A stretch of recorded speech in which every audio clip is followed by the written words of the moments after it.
Bonjour, bonsoir, bienvenue à tous et à toutes. Je suis content de vous retrouver. Aujourd'hui, on va parler d'os, on va parler de muscles et on va parler d'inflammation. Quand l'inflammation se met de la partie, qu'est-ce qu'on peut faire? Vous allez trouver beaucoup d'informations que je vous donne dans les prochains contenus. Dans mon livre Plus jamais malade, mon approche globale pour un corps en santé. Vous connaissez, pour certains d'entre vous, mes autres livres. Vous pouvez aussi y retrouver beaucoup d'informations. Bonjour, Monsieur Fortier. J'ai eu une intervention cette semaine et c'est concernant des compressions endoscopiques doigts, gâchettes et tendinite de Kervin ou kyste. Et j'ai la main droite, entre autres, ce problème relié à l'arthrose et j'ai une déformation du majeur, entre autres, puis le pouce aussi qui a tendance à s'éloigner. Alors, pourriez-vous nous donner des indications à savoir est-ce qu'on peut porter une orthèse qui serait adaptée durant la nuit seulement? Alors, je vais attendre vos commentaires là-dessus. Merci. Au revoir. Merci pour la question. Et j'ai choisi cette question-là parce que je la trouvais intéressante. L'internaute me laisse une liste quand même de problèmes ou de problèmes identifiés. Si j'ai bien compris la question, on parle de tendinite de Kervin, on parle de kyste, on parle d'arthrose, de déformation au doigt, si j'ai bien compris aussi, de séquelles d'intervention chirurgicale. Lorsque je réponds à vos questions, évidemment, je ne vous ai pas évalué, je ne pose pas ni un diagnostic, ni un plan de traitement élaboré à vos besoins. Ce n'est pas du tout ça. L'idée, c'est de donner des pistes de réflexion à tous les internautes pour ces sujets-là. Et dans la liste de problèmes avec la main ou les doigts qu'on nous a présentés, il y a sûrement au moins un de ces problèmes-là ou une de ces particularités-là qui ressemble peut-être à votre propre condition et peut-être que vous vous êtes déjà posé la question, est-ce que c'est une bonne idée de porter une orthèse de repos la nuit? On peut le faire pour vraiment plusieurs régions du corps, pas uniquement les doigts, ça peut être les poignets, ça peut être, on peut vraiment le faire pour différentes stratégies thérapeutiques. Alors, une orthèse de repos, c'est généralement conçu pour maintenir une région du corps dans une position neutre, le mot neutre est important, ce qui permet de réduire la tension sur les structures affectées pendant la nuit, comme les tendons ou les os. Alors, le mot neutre, il est important.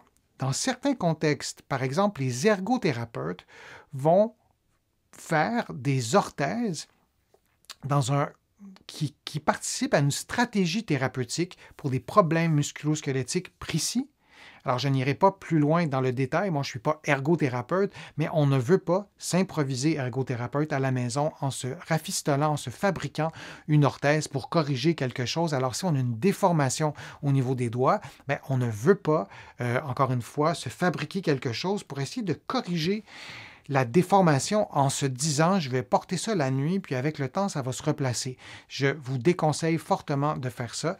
Le principe de l'orthèse de repos, c'est de maintenir l'articulation dans une position de repos la nuit. Quand on parle d'une position de repos, si je vous donne un exemple des doigts, laissez-moi agrandir l'image ici plutôt, si vous dormez, vos doigts, et vous êtes couché sur le dos, vos doigts ne sont pas bien alignés comme ça, tout droit.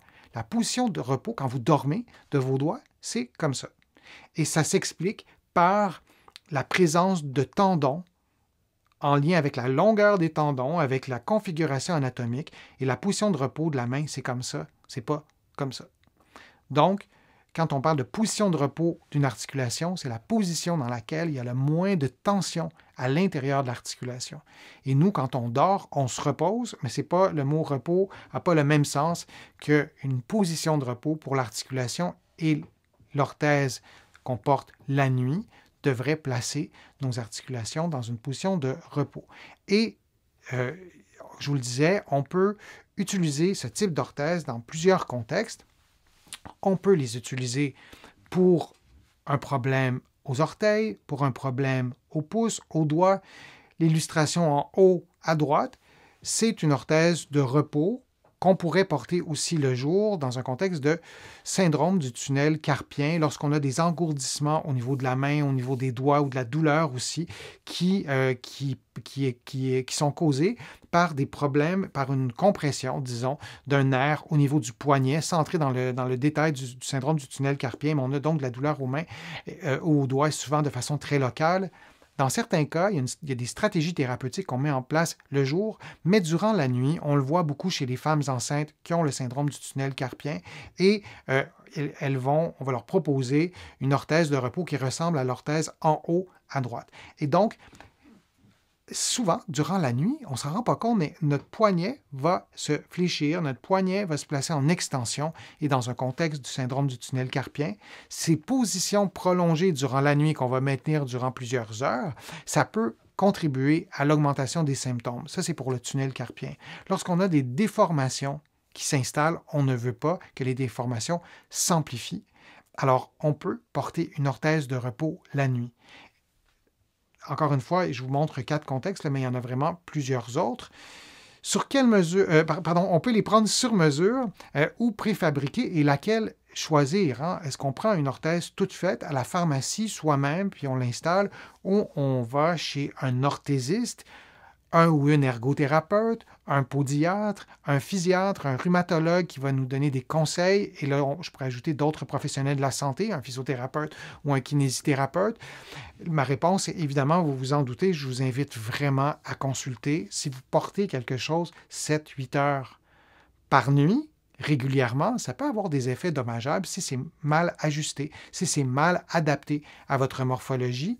Pour ce qui est des orthèses de repos, ou des attelles de repos pour le syndrome du tunnel carpien, on les fait, en ce qui me concerne, en tout cas, dans la grande majorité des cas, ce ne sont pas des orthèses faites sur mesure. Mais je conseille mes patients et mes patientes sur le modèle à choisir et si c'est indiqué pour eux. Mais consultez un professionnel de la santé. Il y en a vraiment plusieurs professionnels de la santé selon le problème pour lequel vous souhaitez porter une orthèse de repos. Alors, vous pouvez en parler à votre chirurgien, votre ergothérapeute, votre physiothérapeute ici au Québec, kinésithérapeute de l'autre côté de l'Atlantique, votre médecin généraliste, mais aussi votre médecin spécialiste, rhumatologue, orthopédiste. Ici, on a des physiatres chez vous, si je ne me trompe pas, du moins en France. Il y a le médecin rééducateur. Je ne sais pas, dans votre pays, vous êtes un peu partout dans la francophonie. Les physiatres ou les médecins rééducateurs, en avez-vous chez vous? Est-ce que ça porte un autre nom? Vous pourriez me l'indiquer aussi dans les commentaires, ce qui me permettra de mieux comprendre la réalité dans votre pays.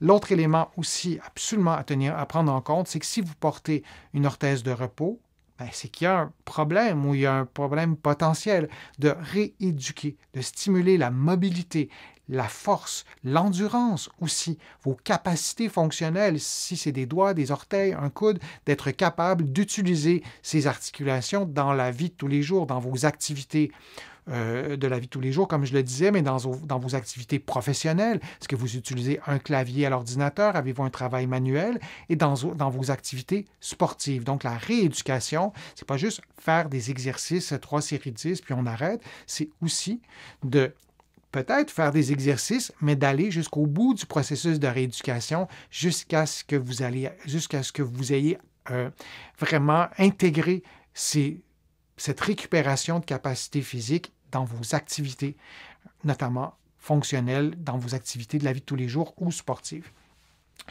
Le port d'une orthèse adaptée durant la nuit est une stratégie thérapeutique passive. Évidemment, on ne fait rien. Je vous ai souvent parlé des stratégies thérapeutiques passives et il est généralement plus efficace de la combiner, cette stratégie passive, à des stratégies actives comme je vous en parlais, des exercices de renforcement, des exercices fonctionnels. Et il y a d'autres stratégies aussi qu'on peut mettre en place pour avoir une stratégie thérapeutique complète et de ne pas seulement avoir une orthèse de repos. Dans certains cas, c'est peut-être ce qu'on va souhaiter d'utiliser que l'orthèse de repos, mais dans d'autres cas, c'est important d'avoir une stratégie plus complète. Je vous remercie d'avoir participé. Je vous remercie aussi de me poser vos questions, de m'écrire vos commentaires dans les fils de discussion.